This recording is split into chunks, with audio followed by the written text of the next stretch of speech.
준비 찬송 417장 합시다.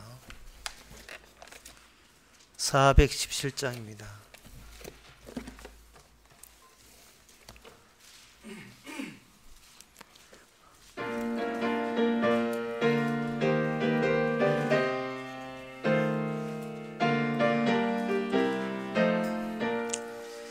큰 죄에 빠진 나를 주 예수 건지사 그 넓은 품에 다시 품으신 은혜는 저 바다보다 깊고 저 하늘보다 높다. 그 사랑 영원토록 나 찬송하리라. 날로 더욱 귀하다. 날로 더욱 귀하다. 아니 없이 넓은 우리 주의 사랑 날로 더욱 귀하다. 옛날에 유대 땅에 주 예수 다닐 때 그 은혜 받으려고 그 무리 모였네. 눈먼 자 병든 자를 다 고쳐주셨으니 나 같은 죄인까지 그 은혜 받도다. 날로 더욱 귀하다. 날로 더욱 귀하다. 아니 없이 넓은 우리 주의 사랑 날로 더욱 귀하다. 주 크신 사랑으로 만 백성 위하여 그 십자가의 고난 다 받으셨으니 그 속죄 받은 성도 큰 소리 함께 높여 온 천지 울리도록 주 찬송하리라. 날로 더욱 귀하다. 날로 더욱 귀하다. 아니 없이 넓은 우리 주의 사랑 날로 더욱 귀하다. 다같이 묵도하심으로 주의 오후 예배를 함께 드리겠습니다.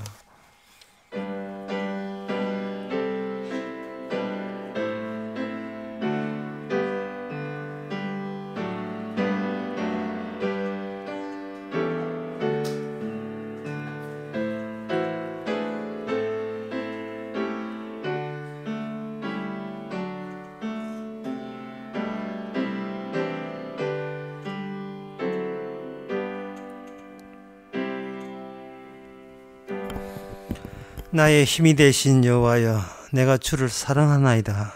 여호와는 나의 반석이시요 나의 요새시요 나를 건져시는 자시요 나의 하나님시요 나의 피할 바이시요 나의 방패시요 나의 구원의 뿐이시요 나의 산성이로소이다. 하나님, 주님 쳐다보고 주님에서 솟아나오는 생명으로 살면서 다시 세상에 나가면 세상만 쳐다보고 있는 한심스러운 우리의 모습을 이 시간 말씀으로 용납해 주시옵소서. 예수님 이름으로 기도합나이다. 아멘. 찬송가 347장 합시다.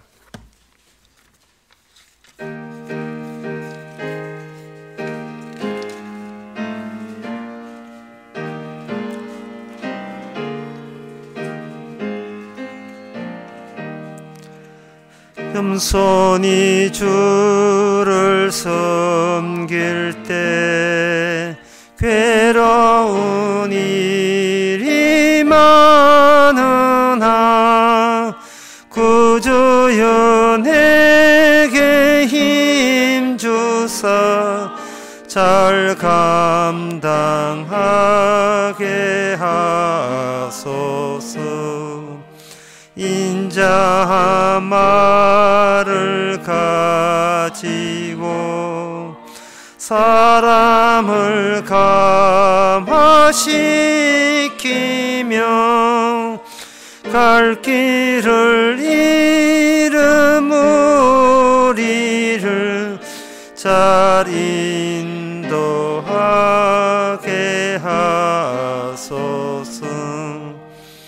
구주의 귀한 인내를 깨달아 알게 하시고 굳건한 믿음 주셔서 늘 승리하게 하소서. 장래의 영광 비추사 소망이 되게 하시며 구주와 함께 살면서 참 평강 얻게 하옵소서. 아멘. 이 시간 우리 한 마음으로 기도합시다. 기도 제목은 세상을 살면서도 세상에서 뜨는 사람이 있고, 블로팅이죠.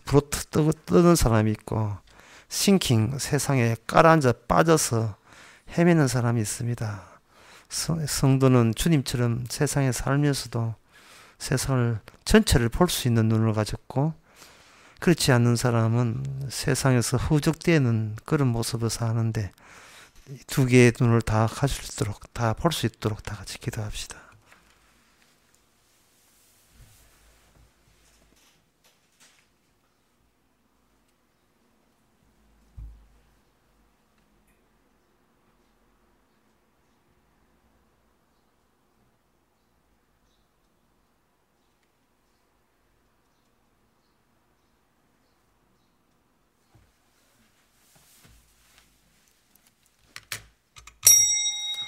하나님 아버지, 저희들 언제까지 깔아앉아서 살겠습니까? 건강이 유혹이었고, 돈이 미혹이었고, 세상에 사람들이 좋아하는 그 모든 것들이 세상으로 끌어당기는 강력한 악마의 손이었던 것을 저희들이 이제는 깨닫게 하옵소서. 잡히되 잡히지 않게 해주시고 같이 어울리되 그들과 다른 생각을 갖고 살 수 있도록 도와주시옵소서. 예수님의 이름으로 기도합나이다. 아멘.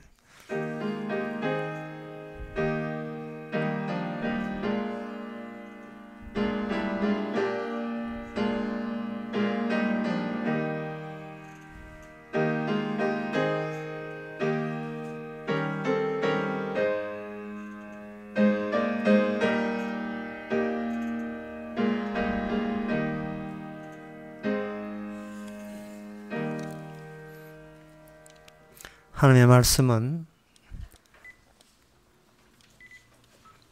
말씀은 신명기 34장 9절에서 12절까지입니다.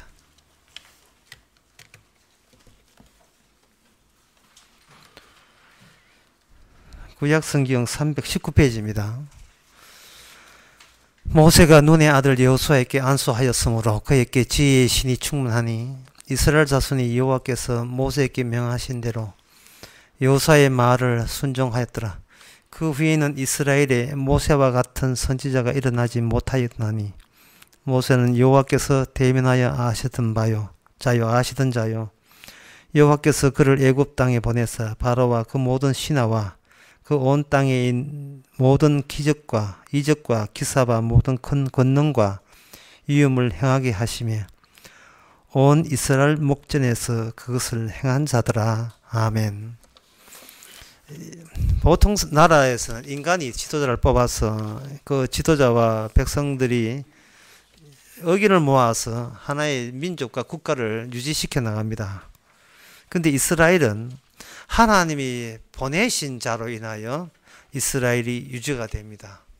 보낼 때 그냥 보내면 안 되겠지요. 그냥 보내지 않고 모세나 여호수아에게 하나님이 특별히 씌워주는 게 있습니다. 그게 바로 여호와의 신, 성신이라는 겁니다.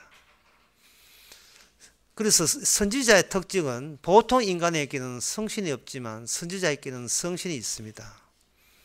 이 성신 때문에 선지자는 하나님과 연락이 가능합니다. 거리가 가능합니다. 하나의 이렇게 되면 인간 대 인간의 어떤 평등 세상은 사라져야죠. 네 말도 옳고 내 말도 옳다 이것도 아니고 우리 가운데서 신뢰할 수 있는 말은 오직 선지자에게 물어보자. 그렇게 되는 겁니다. 왜냐하면 선지자가 남보다 공부 많이 하고 똑똑해서가 아니라 연락체제가 되어 있어요. 하늘나라에 유일하게 통하는 무전기를 갖고 있다. 이래 보면 됩니다. 모시 있잖아. 여기는 어디입니다. 뭐 하나님 어떤 지시를 내릴까요? 어떻게 할까요? 무전 연락이 가능한 유일한 사람 이 선지자입니다. 이러한 선지자가 이스라엘과 함께 있기 때문에 이스라엘이 벌리는 모든 것은 이스라엘의 자존심하고 관련 없습니다. 이스라엘의 생존하고도 관련 없고 이스라엘과 함께 있는 하나님의 자존심, 하나님의 이름과 그리고 하나님께서 생각해 놓은 그 나라 구성과 관련되어 있습니다. 이 말은 약간 어렵게 생각하면 이랬습니다. 이스라엘은 본인이 이스라엘이기 때문에 그래서 이스라엘이 있어야 된다는 생각은 해서는 안 된다는 겁니다. 하나님이 빠져버리면 다른 말을 이해하면 선지자를 우리가 밉상으로 여기고 선지자를 도외시하고 선지자의 존재를 생각하지 않는다면 저는 그게 이스라엘이라도 이스라엘 아니다 라는 점을 각오를 해야 돼요.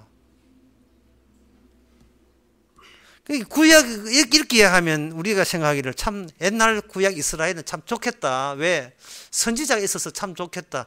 예, 선지자가 있는 이상은 하나님께서 그 나라를 버리지 않을 거니까 참 좋겠다 하는데 이 선지자가 구약 성경을 쭉 보면서 갈수록 핍박을 받는다는 사실, 핍박받는다는 사실을 두고 볼 때 참 선지자서 좋겠다라고 하는 우리 생각에 문제가 있는 겁니다. 우리가 선지자는 좋다라는 생각을 우리가 언제까지 계속 할 거냐 이 말이죠. 과연 선지자가 좋다 할 때 선지자가 좋은 거예요? 아니면 선지자 믿는 내가 좋은 거예요? 그 비교에서 우리는 내가 좋다 쪽을 포기를 해줘야 됩니다. 그러나 그건 인간의 능력으로서는 그건 정말 불가능하죠. 선지자가 있다, 하나님이 있다, 누구 좋아라고? 내 좋아라고. 이것이 인간의 자연적인 본성이기 때문에 구약 이스라엘에서 선지자는 굉장히 밉상덩거리고 핍박도 많이 받고 서러움도 많이 당합니다. 그래서 점점 갈수록 이 선지자들이 미움을 받게 되는데 그때마다 이스라엘에게는 위기가 닥쳐오기 때문에 그렇습니다. 자, 이스라엘 사람들의 말을 한번 들어보세요. 이런 뜻입니다.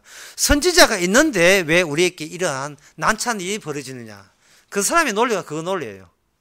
예수 믿는데 왜 집안이 어려우냐 하고 똑같은 논리입니다. 예수님 사랑하는데 왜 교회가 안 되느냐. 그거 똑같은 원리예요. 선지자가 있는데 왜 이렇게 사는 게 위기의 연속이냐 라고 이야기하죠. 그럴 때 그 선지자들이 이야기한 것을 그들은 다 진짜 개소리로 들은 거예요. 그 전부 다 그들은 그것을 한짝에 여긴 겁니다.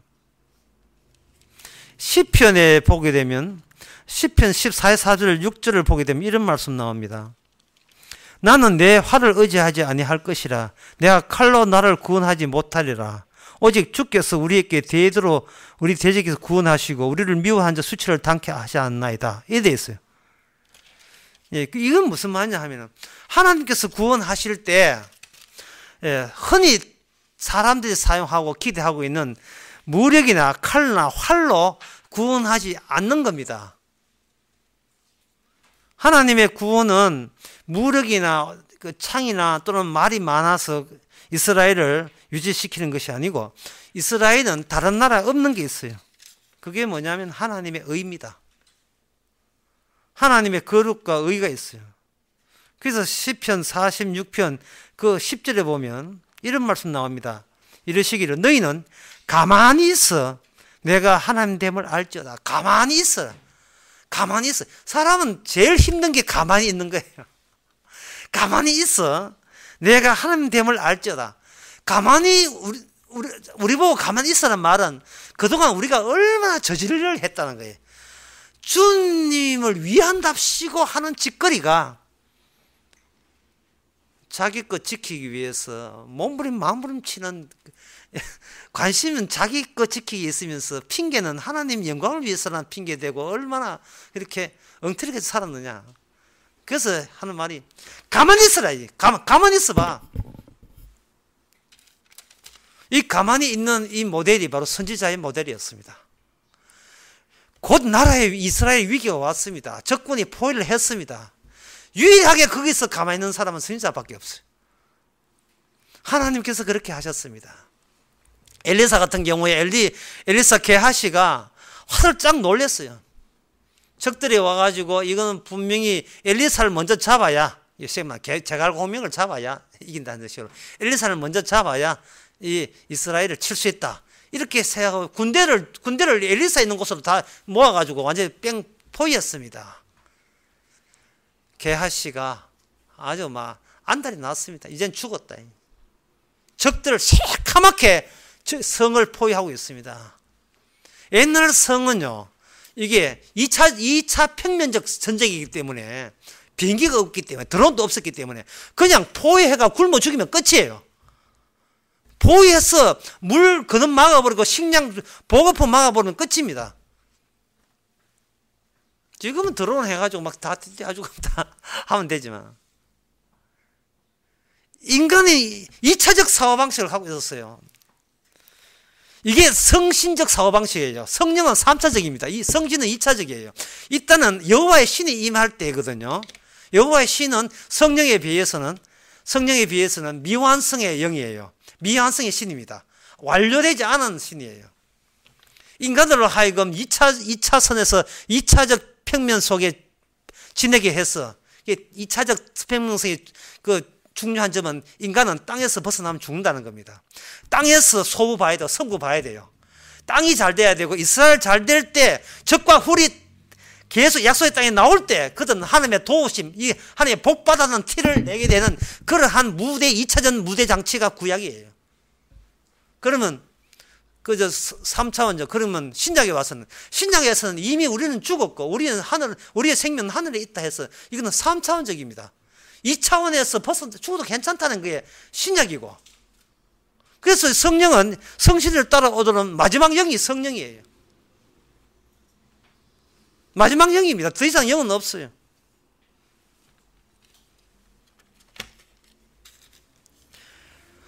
가만히 있으라, 이 가만히 있으라는 말은,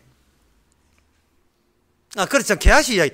게하시가 그렇게 완전 포위를 했습니다. 엘리사 게하시를.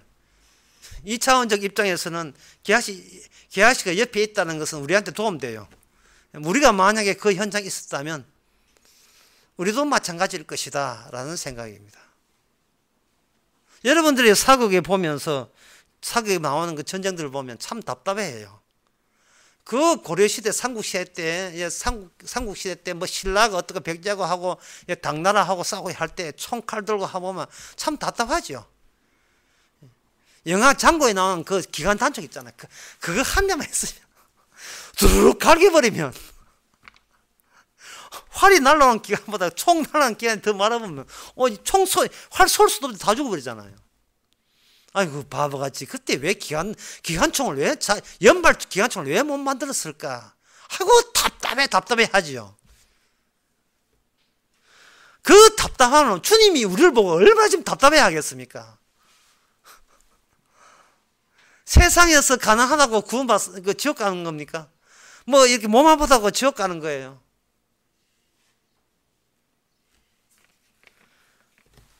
하나님은 우리 하나님 모시기 우리는 구약 정도도 안 되고 여기 구약 정도밖에 안 돼요.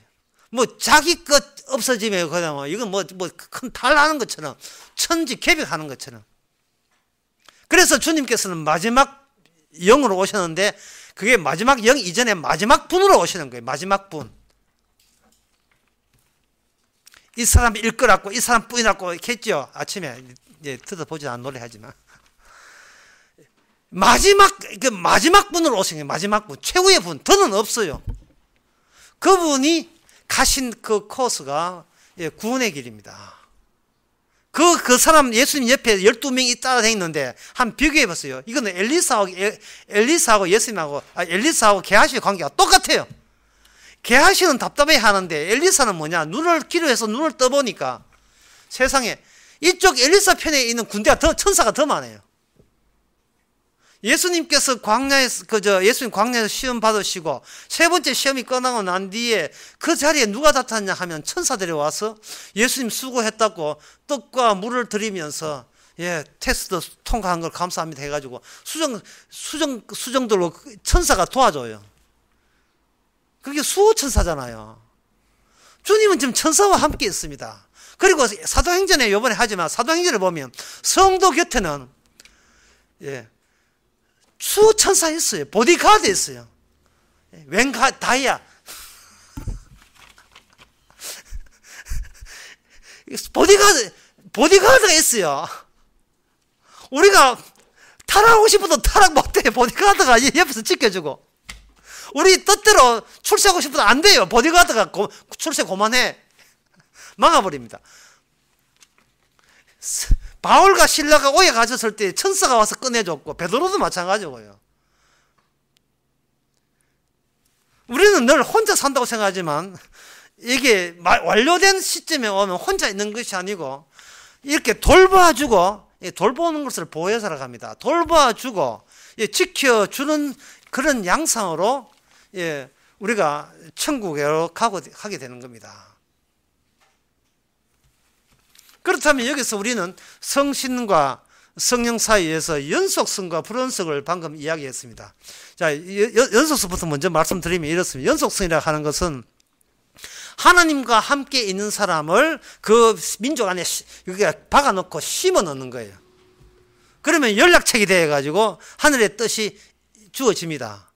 주어지게 되면 연속성, 이게 선지자가 있다는 연속성이 있으면 그 주변에 뭐냐 하면은 이래서는 안 되느니라 하는 불연속성을 이렇게 배출하게 되어 있어요. 나오게 되어 있다고요. 아까 제가 말씀드렸듯이 이스라엘 백성과 함께 가는데 이스라엘 백성들은 갑자기 적군이 오니까 뭐 하나님과 우리가 함께 있다고 그렇게 제사 드리고 해도 막상 적들이 들이닥치니까 벌벌 떨면서 우리에게는 와 칼이 없느냐, 우리에게는 왜 활이 없느냐, 우리는 어느 제국에 기대야 우리 민족을 살 수 있는가, 무슨 것을 선물로 금을 다 벗겨서 갖다 바치면 아수르가 도와줄까, 뭐 이렇게 도와줄까, 뭐 모압이 애굽이 도와줄까, 그렇게 하잖아요.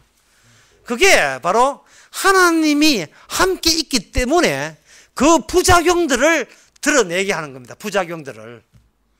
그 부작용이 불연속성이고 연속성이라고 하는 것은 함께 있음이에요. 하나님이 함께 있음에서 그렇게 한 일이 벌어지는 겁니다. 시편 65편 4절 보면 이런 말씀 나옵니다. 주께서 택하시고 가까이 오게 하사 주의 뜰에 거하게 하신 사람은 복이 있나니. 주의 뜰에 거하게 했다. 주의 뜰에. 우리도 어떤 사람은 우리 집에 안 들이잖아요. 특히 그냥 주택에 살면 누구가 와가지고 우리 주택에 그 뜰에 들어온 것을 우리가 주인 허락 없이 안 되는 겁니다. 주의 뜰에 누가 거했다는 말은 이 주인의 허락이 떨어졌고 반겼다는 뜻이거든요. 어서 오너라 이 되는 겁니다. 그러면 주님의 뜰에, 이게 성전인데 주의 뜰에 있다면,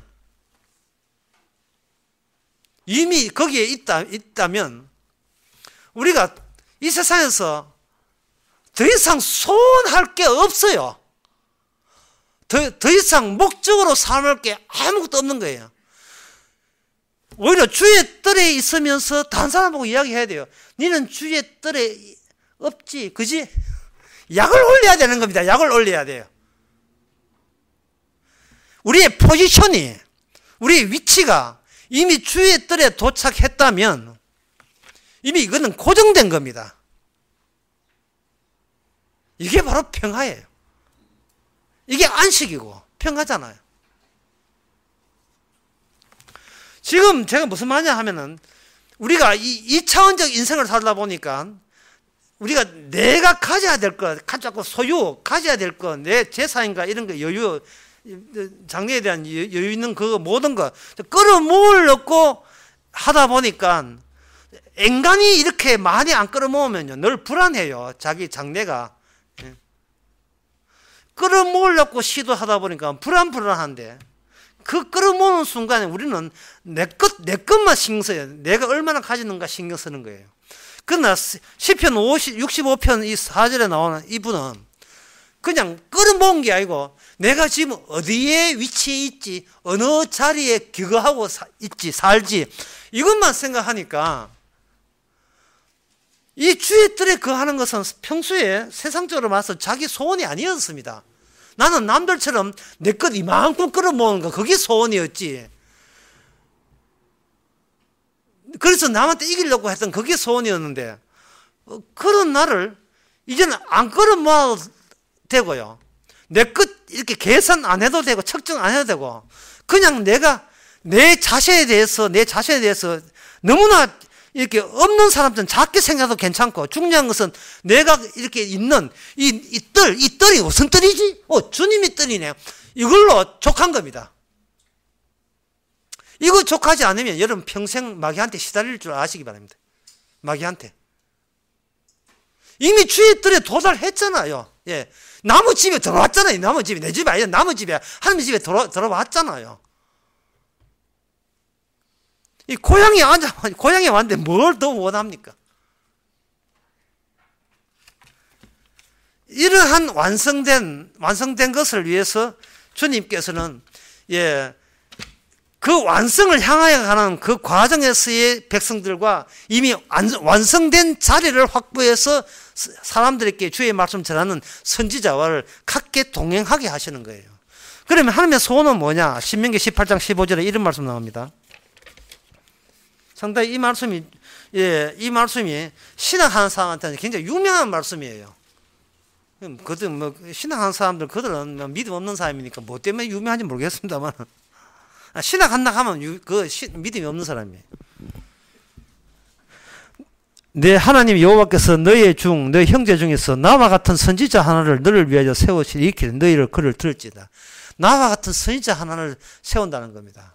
그리고 민수기에 보면 19장인가 거기 보면 모든 사람이 너와 같게 되기를 원한다. 모든 사람이 하나님의 신이 임하기를 원한다. 이걸 이제 설교식을 하면 모든 사람이 불연속성에서 연속적인 위치에 있기를 원한다. 이렇게 되는 겁니다. 우리도 또 그걸 되기를 원해야 돼요. 선지자처럼 되기를 원해야 됩니다. 하나님의 연락체기를 되기를 원합니다. 연락체. 나 지금 하나님의 전에 하나님의 뜰에 와 있다. 시편 65편 4절처럼 주의 뜰에 와 있다. 너는 안 와 있지. 너는 지금 뭐 하고 있지 세상에서. 이렇게 비교 대상이 돼야 됩니다. 자, 그렇다면 주의 뜰에 와 있는 그 선지자를 하나님께서 세상에 오늘날 우리처럼 세상에 남겨두는 이유가 뭐냐? 지금 성령 받은 우리를 이 멸망할 이 소돔과 고모라 같은 이 세상에 남겨두는 이유가 뭐냐? 그게 바로 선지자가 가는 길을 우리가 가날 수 있는가를 가지고 검증하는 거예요.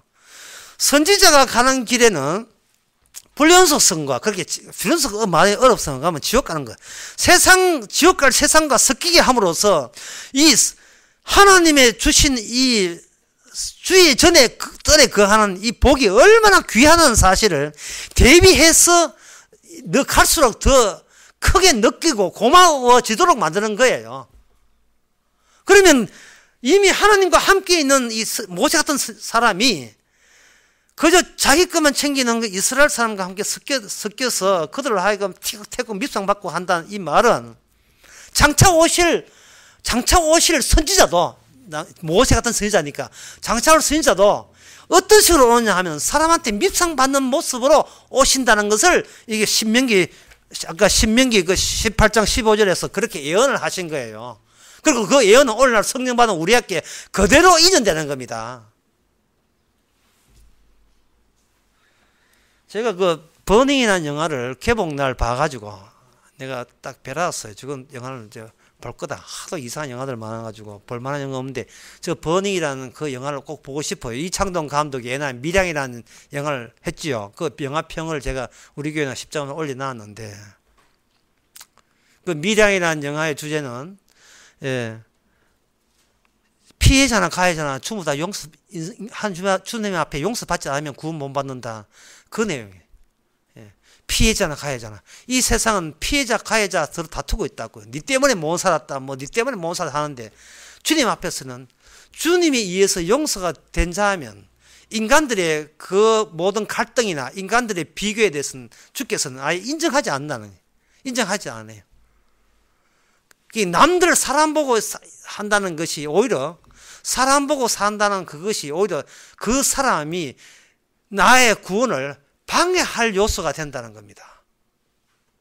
아침 이야기한 것처럼 하면 이미 우리는 나를 존경하고로 작정을 했기 때문에 내 존경을 이어주지 아니하면 그게 예수님이라도 우리는 하나님이라도 멸시하게 되어 있는 그런 구조 속에 우리가 놓여 있다 이 말이에요.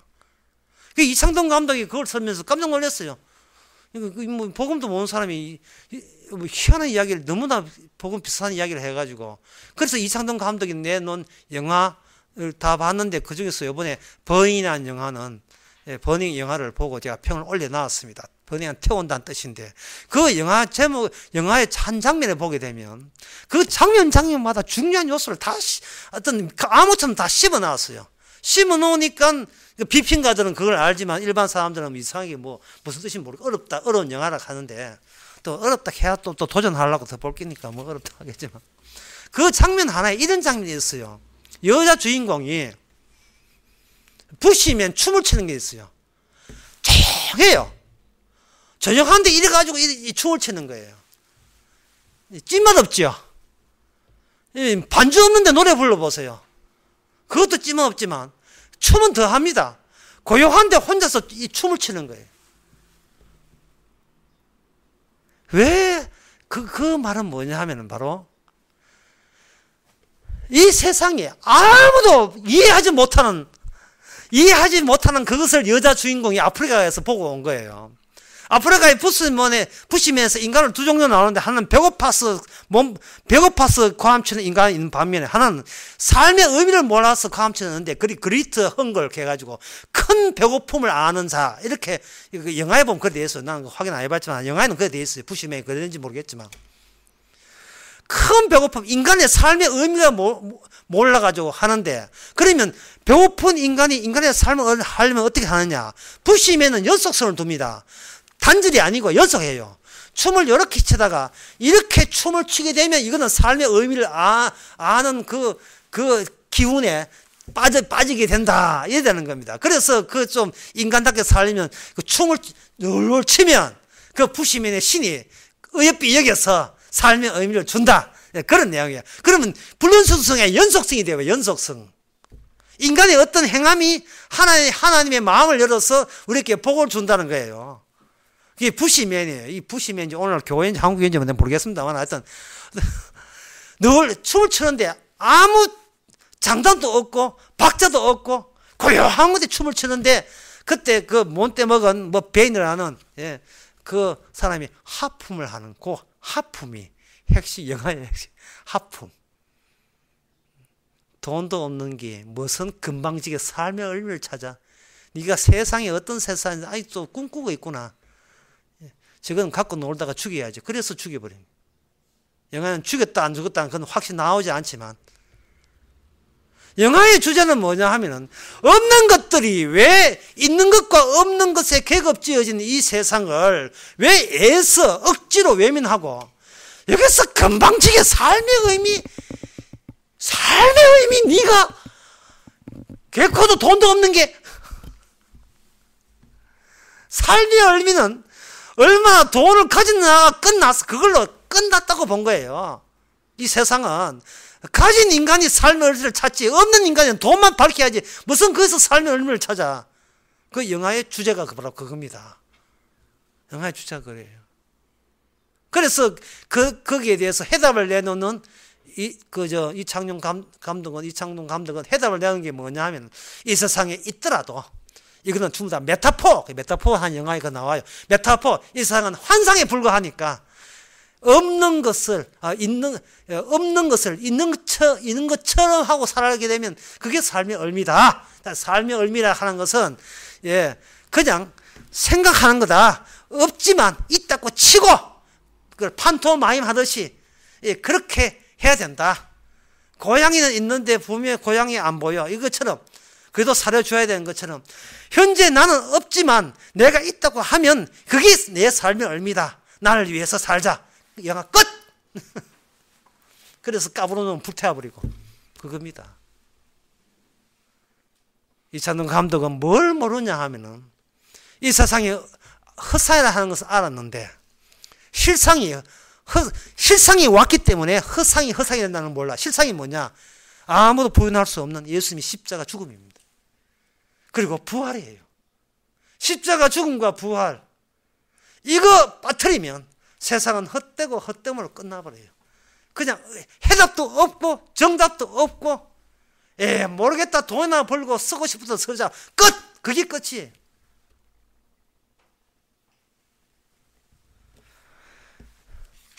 오늘 본문은 해답을 찾아가는 과정입니다.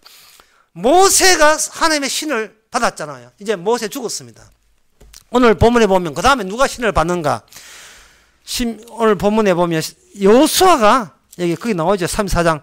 여호수아가 모세가 눈의 아들 여호수아에게 안수함으로 그에게 지혜의 신이 충만하니, 하나님의 지혜의 신이 충만하니 성신이 임했어요. 제가 아까 말씀한 성신이라 하는 것은 미완료예요. 한 미완료거든. 어떤 데 간에 뭔가 완료를 향하여 이어지고 있습니다. 이어지고 하는데 아까 이야기했지만 갈수록 성신받은 이 선지자가 이스라엘 내부에서 밉상받고 핍박받고 미움받고 죽임을 당하고 돌로 침을 닦고 해요. 그런데 그게 연속성이다. 그 고난의 연속성. 영화식대로 하면 이스라엘 사람은 있기 때문에 있다고 보는 거예요. 이스라엘이 허상인 걸 모르고. 그리고 마지막에 완성이 되면 예수님이 오셔서 이 땅에 없어야 될 분이 있음으로 등장하고, 그 있으신 분이 없어졌어요. 없어지고 그 뒤에 오순절로 오신 게 바로 성령이 오시게 되죠. 성령이 오시면서 다녀갔다는 거예요. 마지막 분이 다녀갔다는 겁니다. 그리고 그 심판할 분이 다녀갔다는 겁니다. 하나님이 이 땅에 사람만 사는 세상에 하나님이 왔다 갔다는 거예요. 그 하나님을 너희들은 못 박아 죽였다는 겁니다. 회개하면 성령을 받고, 그 성령을 받으면 그 다음부터는 아침 이야기는 나의 이야기 아니고 그 다음부터는 선지자처럼 주님의 연락처에서 주님이 이야기하는 색으로 살아간다는 겁니다. 이제 우리가 할 것은 뭐냐? 이 세상과 달리 생각하기 때문에 세상으로부터 무수하게 핍박과 어려움을 당할 겁니다.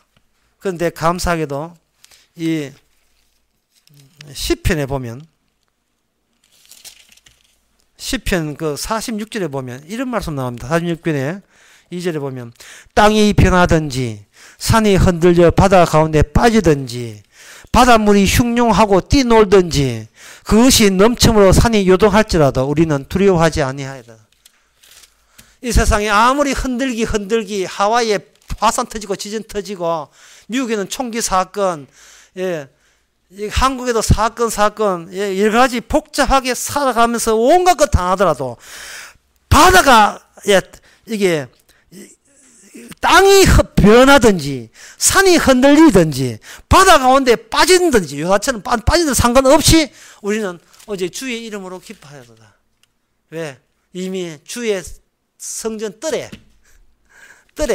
기거하고 사는 사람이기 때문에 그렇습니다. 이게 바로 오늘날 성령 받은 사람입니다. 기도하겠습니다. 하나님 아버지, 모세가 얼마나 싸웠습니까? 선지자들이 얼마나 싸웠습니까? 밉상받았습니까?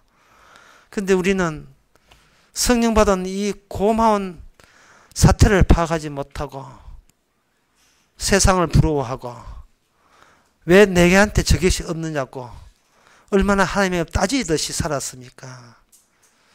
성령 받아 선지자 노릇 해야 되는데 오히려 선지자를 핍박했던 백성들처럼 철없는 백성들처럼 굴지 않았습니까? 이제는 주님 가신 길을 생각하면서 바다가 뛰놀고 산이 무너진다 할지라도 주 예전에 뜰에 안전하게 거하고 있음을 새삼 확인하는 기회가 되게 하여 주시옵소서. 예수님의 이름으로 기도합나이다. 아멘. 찬송가 350장 합시다.